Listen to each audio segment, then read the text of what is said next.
you have sworn to serve the people of Kenya. The people of Kenya have elected their representatives. We have members of parliament, we have members of the Senate, who are the people's representatives. I expect that we are going to work together in a respectful manner with our elected leaders. As the people's representatives, because all Kenyans cannot come to your office. They cannot come to prosecute their agenda. They have elected representatives.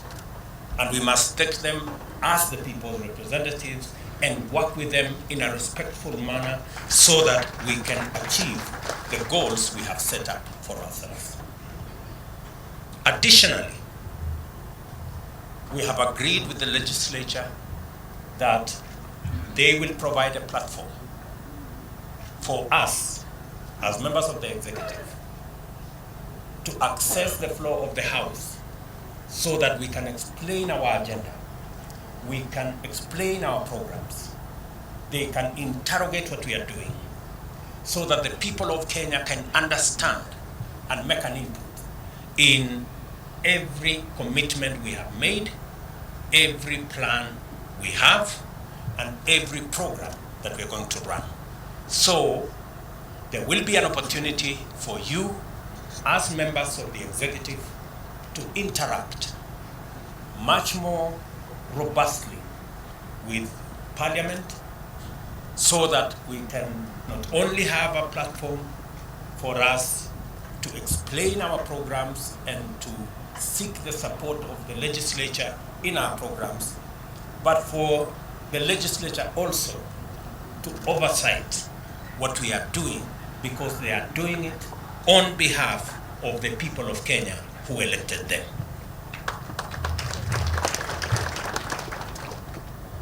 So all of us must prepare ourselves, because my intention and that of my deputy is to run an open government, an accountable government. We have no gray areas, we have nothing to hide.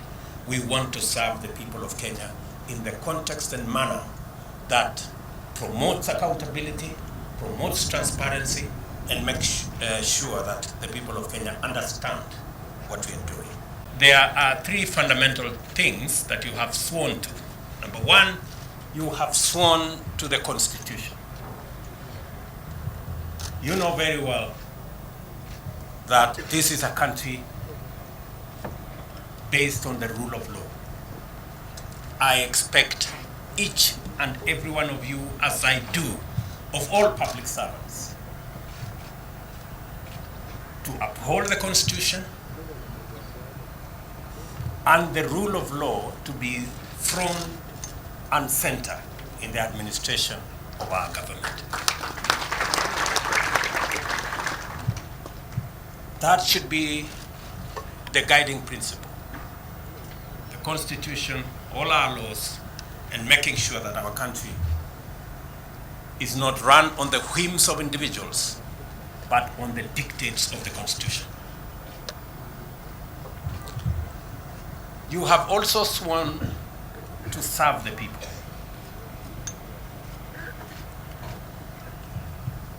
I didn't hear any one of you swear to serve their friends, or their families, or their regions, or their religions. Each one of us here have sworn to serve the people of Kenya. That is the minimum expected of all of us.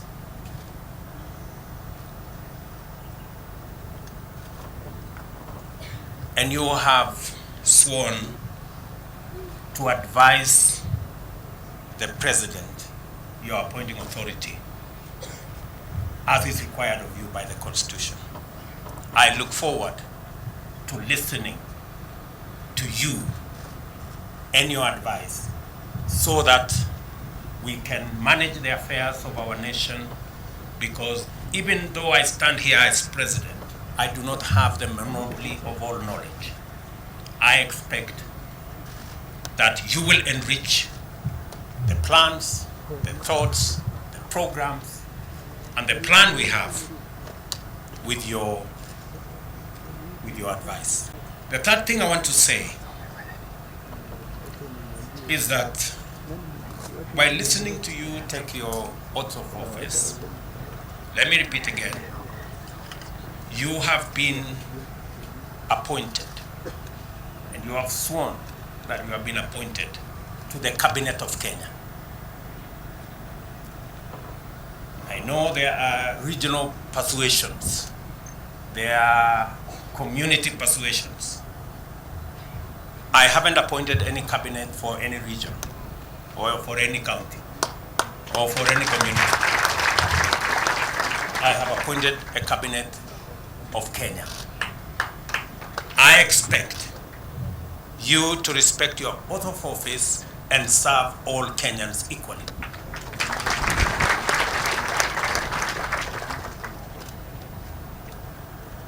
I made the appointment. You've done the swearing. And I have heard you carefully. I was listening carefully. And you said that you are going to serve the people of Kenya and you have been appointed to the Cabinet of Kenya.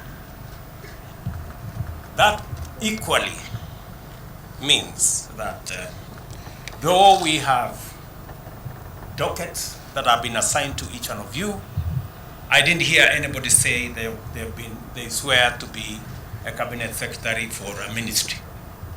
You said you will be a cabinet secretary of Kenya. That means that you should be as concerned in what happens in the next ministry as you are in your own ministry.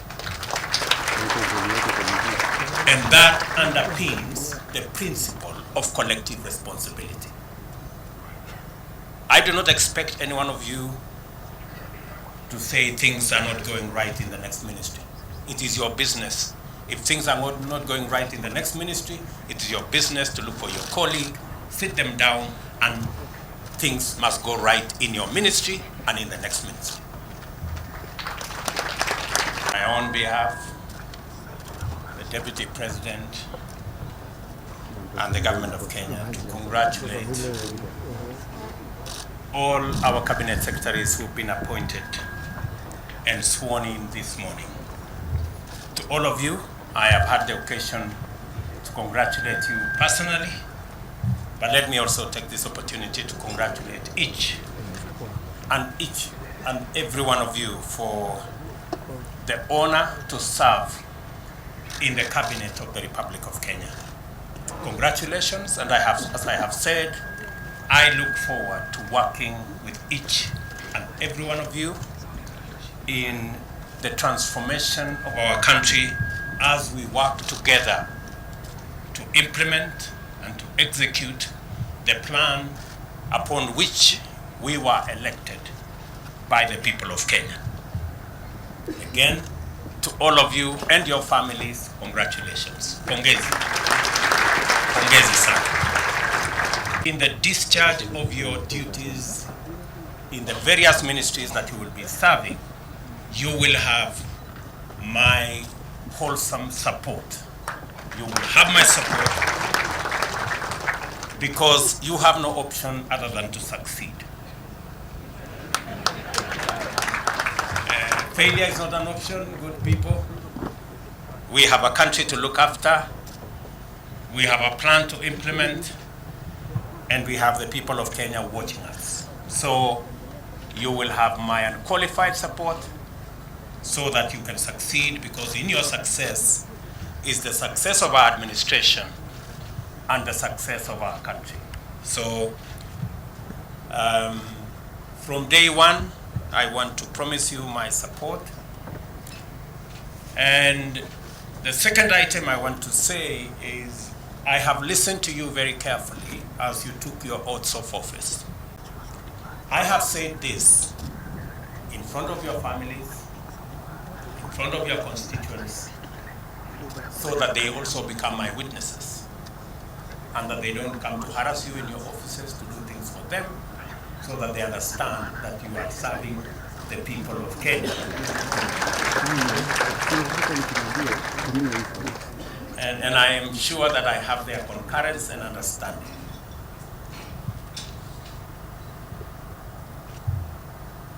I know sometimes we don't reflect on the oaths that we take. An oath is a very serious thing. And I really expect that we will take it seriously. I will conclude with a word from the Bible.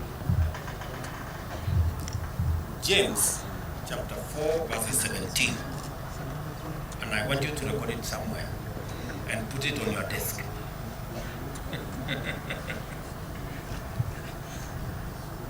Because that part of the Bible says, he who knows what is right and doesn't do it, it is counted to him or her as sin.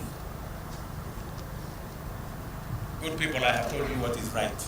We have agreed what is right.